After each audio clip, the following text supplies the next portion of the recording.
forward to our next presentation, which is with Robin Sundaram. He is responsible sourcing manager from Nestle, and he leads the market level implementation of Nestle's global commitment to engage all suppliers in its responsible sourcing guidelines and approach by helping to develop a sustainable strategy for milk sourcing, help dairy farmers reduce their environmental impact, and increase the quality and volume of milk supply. So, his thoughts will be on how Nestle is implementing new methods to accelerate regenerative agriculture in dairy and how it is looking to scale it by working with companies from different industries. So, ladies and gentlemen, let's welcome Robin. Hi, Robin, can you hear me? Yes, can you hear me? Yeah, I can hear you. Please start your video. Um, yep, I've just clicked on it. Can you see me? Yeah, I can see you. How are you? Okay. Yeah, very good. Thank you. How's it going this morning? Yeah, it's going perfectly all right. So, thank you so much for joining us as a keynote speaker. And we are honored for your participation in our event and joining us as a keynote speaker. So, you can start your presentation by sharing your screen. Okay, hold on.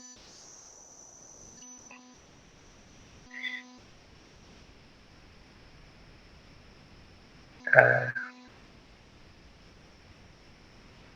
hmm. For some reason, let me try share window. Okay, sure. Let me see if that, tell me if that works. Yeah, I can see your screen. You can, yeah? Yeah. Is that on presentation mode? No, no, no, no. I think it's your email. Oh, that's, um, I've just switched through. Sorry, we don't normally use Zoom at Nestle. It's Teams. Let me try again. I'm going to stop sharing and try again. Okay, sure.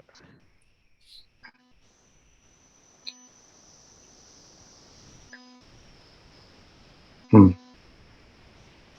It's not allowing me to, it's coming up with entire screen window or Microsoft Edge tab. Let me try. Okay. No, that's not working. Let's try that. Oh, Is okay. that working? Yeah, I can see your slides perfectly now. You can see it now? Yeah. Okay. Sorry for that slight delay there. Okay, so I'm going to, shall I start? Yeah, good luck. Stage is all yours now. Okay. So just before I start, just a little bit about myself. I've been at Nestle. This is my 27th year, so quite a long time in one company. Prior to that, I was at other companies within the UK as well.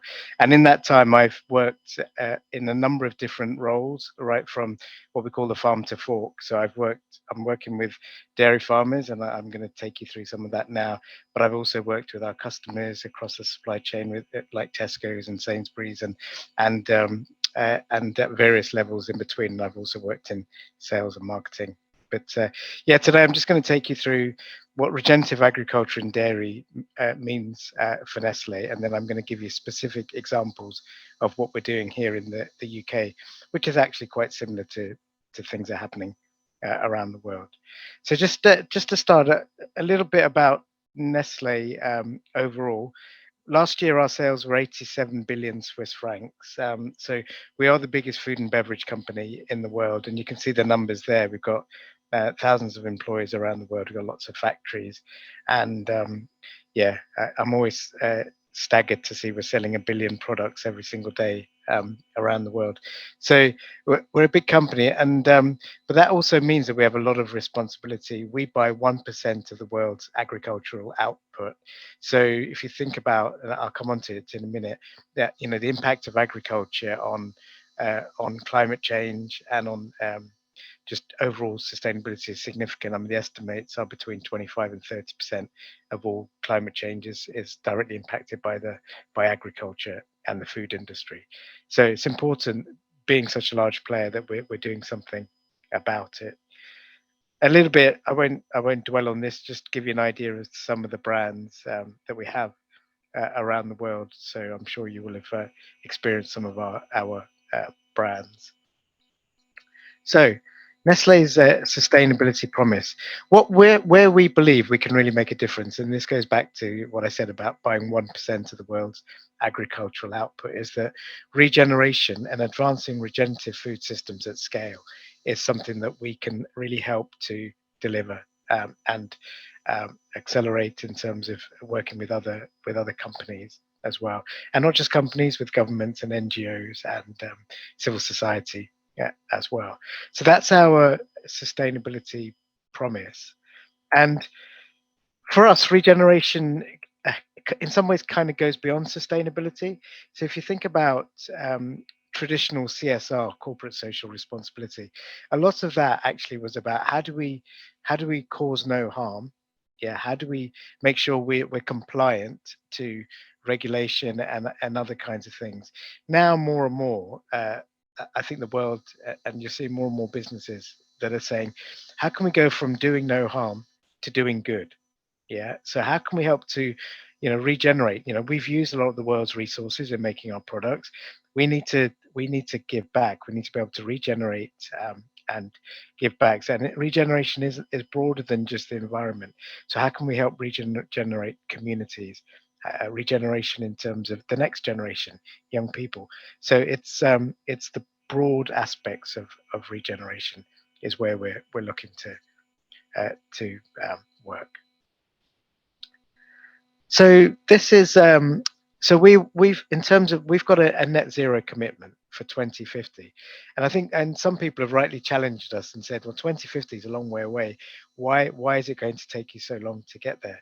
And hopefully this chart helps to explain that. As I said, we're buying a huge amount uh, of materials, ingredients, services, all the rest. Only 5% of that is directly within our control, which is within our manufacturing.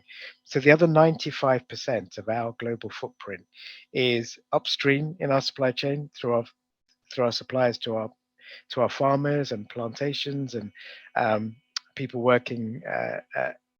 Remember, it's not just ingredients and packaging; it's all our kind of services and it's machinery we buy and all of that. So it's an extensive supply chain that we have, but it's also downstream with our consumers. Every time somebody makes a cup of Nescafe, here in the UK, they're using a kettle, they're using water. These are all resources that are being used. So how do we start to minimize that impact from a consumer perspective as well? But you can see, just to give you an idea of the scale of our global footprint, if you look at where our head office is in Switzerland, Switzerland is quite an advanced nation with a big environmental footprint themselves. Nestle's global footprint is twice that of all of Switzerland as a nation. So we do have a big footprint. So we do have a lot to do. And you can see on that slide that ingredients is by far the biggest area that we can make a difference. And then within ingredients, almost one third of that is dairy. So Um, if we can, yep, Hi, Robin. I'm so sorry for interrupting you, but I think your slides yep, are stuck here, and we cannot see the next slide. Are you still on the first really? slide? Yes. No, I've moved on a few slides. Okay. That's strange.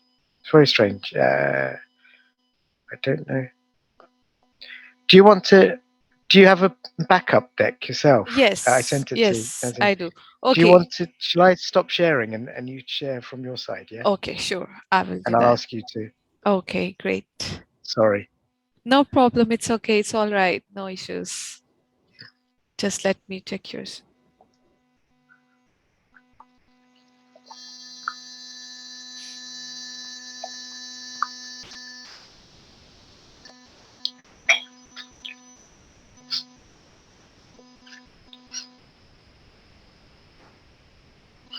We don't use Zoom, so we have to download it every week. So it's a bit unstable from a Nestle perspective.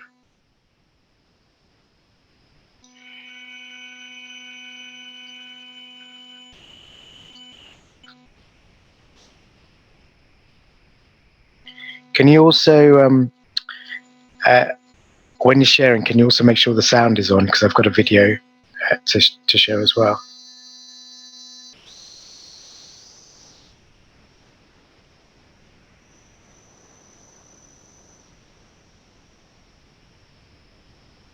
Hi, Robin. I'm just I, starting it. Just wait for a second. okay.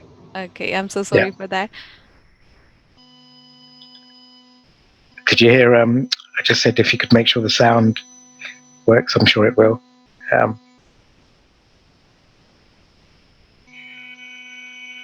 Okay. Probably.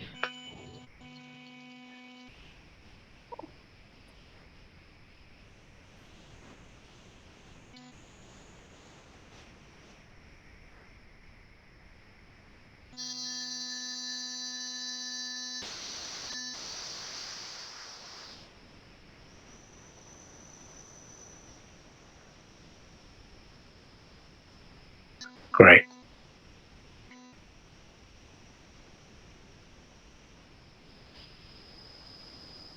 Okay, so if you can flick to the through, I've been through a few slides actually. So Okay, sure. Just let me know where are yeah, we. next slide.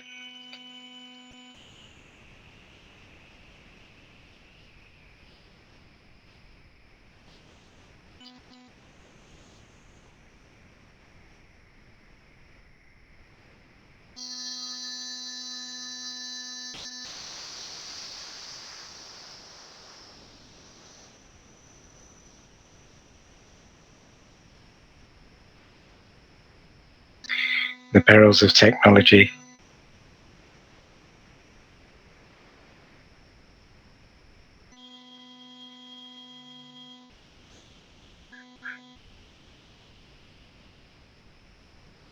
There we go. Yeah. So I went through some of those numbers. The next slide just showed some of our brands. This is so, and then yeah, I've just talked about regeneration. So moving from the left to the right, and starting hopefully to do good. Next slide, please. Yeah, so this is the one that I've been covering at the moment. So hopefully now everybody can see that our global footprint only 5% in that is in the manufacturing that we can control ourselves. So we have to work with suppliers, especially to reduce our global impact. And then 31%, so 1/3 of our impact is dairy.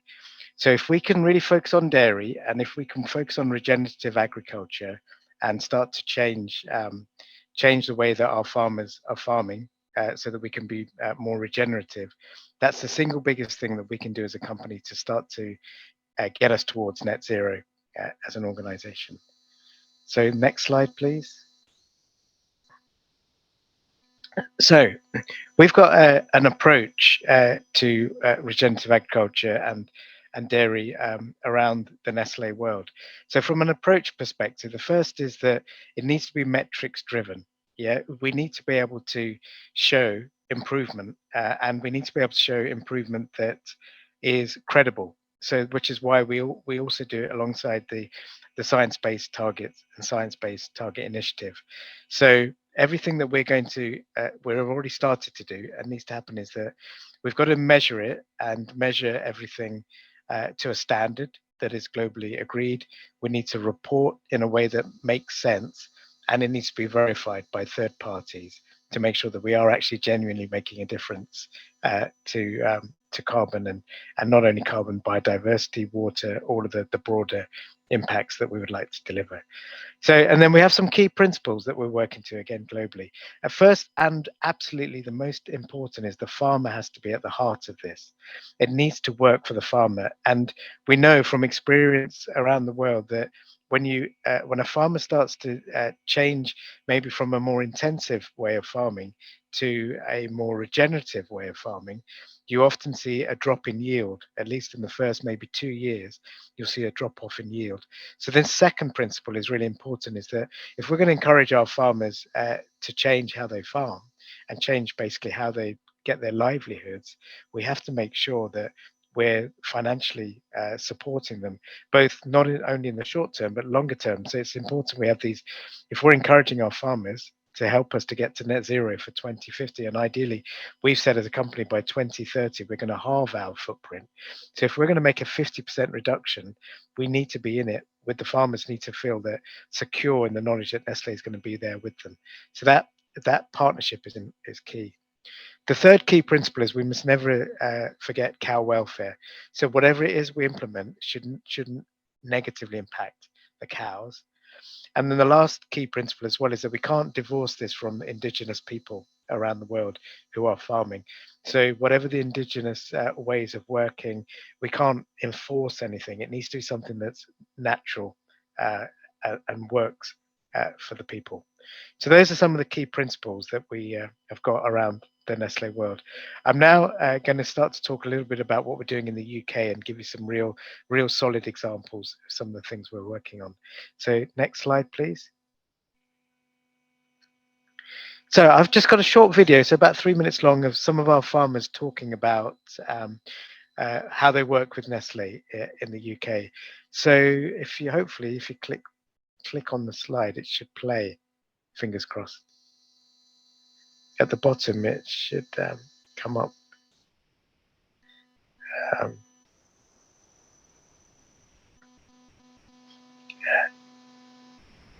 oh no, it's not done it.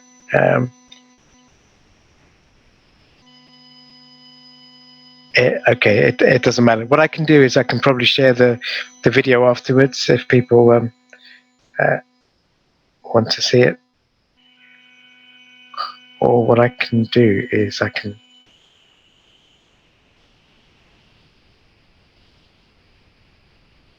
Uh, just wait for a second. Let me just recheck it.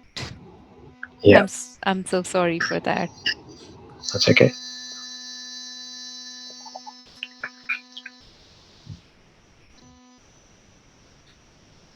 Naseem?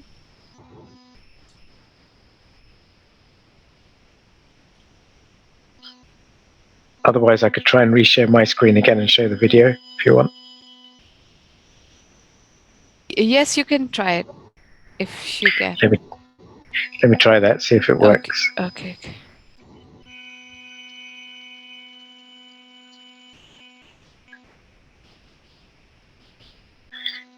Can you see my screen? Yeah, I can see it now. Yeah.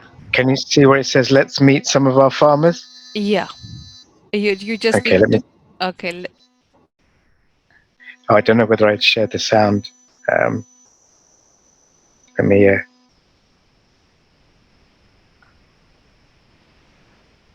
Let me just stop sharing a second. Now I'll share the sound. Okay, sure. System audio, window, share. Okay, can you see it again? Yeah, I can see it.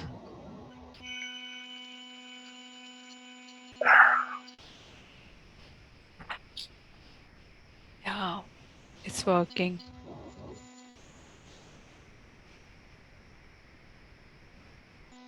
In my life, my father's a farmer, my grandfather's a farmer. As far back as I know, I'm involved in farming. This part of the world is very good for cows. Quite a mild climate, lots of rainfall, that's good grass, lots of everything milk in this part of the world. Life is over there, so it's really good. It's a bit different from the previous job, being stuck in office, 9 to 5, Monday to Friday. Life is not never really stops, but it's something that we all enjoy. Farm Milk has had a long-term relationship with Nestle now. In 2010, we formed our Nestle Supply Group, which is a group of 80 farmers in Ayrshire and Cumbria that supply milk for both confectionery and beverage industries. Every year, we in the Nestle Supply Group, farmer has to commit and undertake work for certain amount of money. Examples might plant hedgerows, send water courses. In return for that, Nestle commits to offer them a premium price to take their milk. Really, it was a very stable contract. A good incentive to join up to the next contract, and also it feels good to be able to supply a local factory, a local community. The initial reaction of farmers to the proposal was positive. Most farmers we found were already doing a lot of biodiversity right on farm and introducing new technologies. However, the milk ban has given them the motivation and encouragement to go forward with this and to do more. And the financial incentive that the contract offers is very important for them. And the environmental plan was signed up to plant hedges, which I was quite a fan of. Last year it was signed up to protect the waterways, and some people criticised the job that cattle, trailer parks, things into the river. School visits, another moved in, so I'm quite keen to have children out here, having a look round about, show them what we're doing, don't have a general idea of what we do, what we're about. In the past, we've been a concentration for biodiversity. So this year, we looked at, trying to interact with working people. So we signed up for women in agriculture, next generation group, which is IMN. We signed up for digital innovation and also the milk knowledge group. We're already seeing improvements in 3 main areas: animals, people, and the environment. From an animal's point of view, our Nestle cows are some of the lowest users of antibiotics and medicines in the UK. From a people's point of view, we do school visits on farm, and we now are starting to see the community come learn about and look at the links between farming and the environment. We've also created a biodiverse but productive farmland environment through stone walling, fenced water courses, and hedges, for example. I think there is a bright future for the farmer area. Essentially, we're able to produce milk pretty easily here. Hopefully going forward, be that demand in the local area, which will hopefully be out by next week.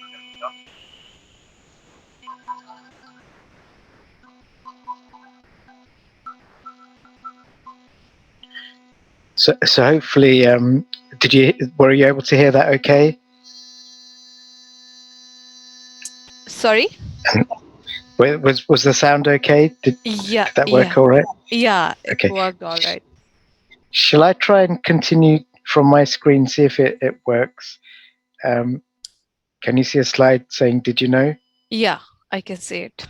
Okay, let's see if this works. So yeah, I don't know how much you've covered, but so we've done quite a lot in terms of, as you saw on the video, but it's been so far focused on biodiversity, water impacts, and now we need to do more about specifically around carbon.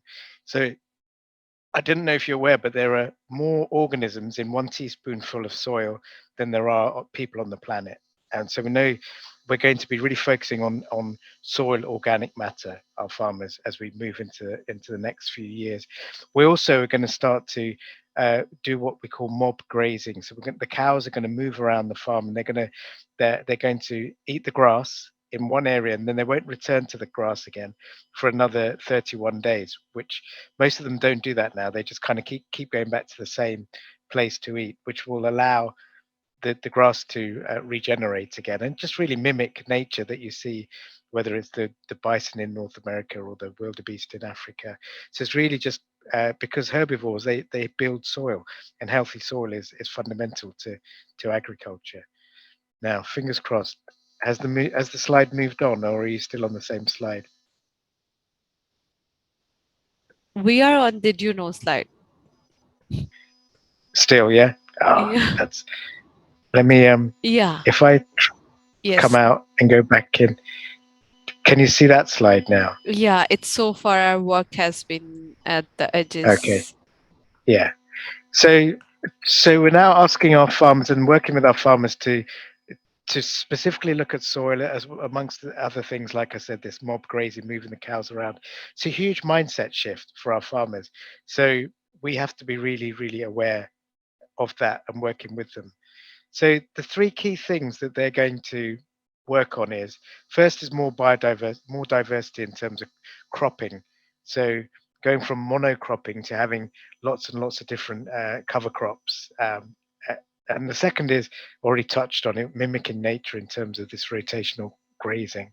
And the third is really making the most of this grass-based diet that they can have in the UK, because far too many of our farmers still import feed from overseas. So soy-based feed that's causing obviously deforestation, and then you've got the transport of bringing it to the UK. So the more that they can have a grass-based diet here in the UK, is better. So those are going to be the three kind of focus areas. And our farmers they've come back with their proposals to 2025 of the kind of things that they're going to work on. And this pie chart, can you see the pie chart? I hope. Um, Yes, yes, this, I can say yeah, it. this shows that about half of what we're going to, in terms of our carbon reduction, and we believe we can halve our footprint, 50% reduction in 5 years, will be because of the soil-based soil carbon approach. But you can also see the next biggest is feed. I've touched on that. Then after that's manure and fertilizers. And we know that if you can put slurry stores, we can cover them up. We can stop the ammonia from going into the atmosphere. If we can use less fertilizer, synthetic fertilizer that uses nitrogen, because that causes nitrous oxide, which is 260 times more potent than carbon. So if we can minimize the nitrous oxide from farming, that's something that we really have to do and start using more, manure as the key fertilizer. So those are the key things our farmers have committed to deliver, and we're going to track progress in the coming years against that. Um, but also, I think it's important to note as well, as I said earlier, that it's not just environmental, it's also the social. So we've created a Women in Agriculture program. We've got 27 women who share experiences. What is it like? Because it's still a very male-dominated industry here in the UK. I'm not sure how dominant how the mix is around the world in terms of farming, but here it's still very male dominated. So how do we get more women into farming? The second is what we're calling the next generation group. So we know it's the younger farmers that are more likely to implement these sustainability practices. They're more open to new ideas generally. So we've got a next generation group that we're actively working with. In the video, you see they touched on school visits. So we need to get as many children as possible to see what happens on farms, to understand the link between farming, nature, countryside, environment, climate change, all of these links. So we're actively doing that. And then we're doing some things around digital innovations on farm, and looking at plastics on farms and trying to reduce particularly single-use plastic use on farms as well. So as I said, it's broader than the environmental piece that we're working on. And then finally, just in the last few minutes, we're looking to really champion regeneration at scale. So the approach we're taking with a number of different industries is we're saying it's a shared investment approach. So we're working with water companies, with house building companies, with insurance companies, with local councils to say they've all got requirements from farmers in terms of outputs uh, uh, from farming. So we may be interested in soil carbon or improving water quality, but the local council is really interested in something like reducing flooding and the risk to flooding. The house building companies, by law, have to make sure that they're still maintaining biodiversity when they're building houses. So they're interested in biodiversity. The water companies are really interested in making sure the water doesn't get polluted because they spend millions every year to clean the water. So all of these things, the farmers can um, help to through just putting in these practices. There's a number of beneficiaries outside of Nestle and the food industry that will benefit from the farmers doing this work. So this is all about if we all jointly invest and pay for our farmers to do this work, then we can share the investment, and it means we can scale it. It means that more and more farmers will come on board. So it's a private approach to sustainable farming. And this final slide kind of hopefully brings it alive. So we're doing this at the moment with our wheat farmers, and so it's just to give you an idea. But we're doing the same. We will be doing the same with our dairy farmers. We're interested in resiliency to climate change, reduce CO2 risk, improve biodiversity. Northamptonshire Council, flood mitigation. Anglian Water, they want to reduce pollution. Insurance company, they want to reduce the claims because of all the flooding that we're seeing every year.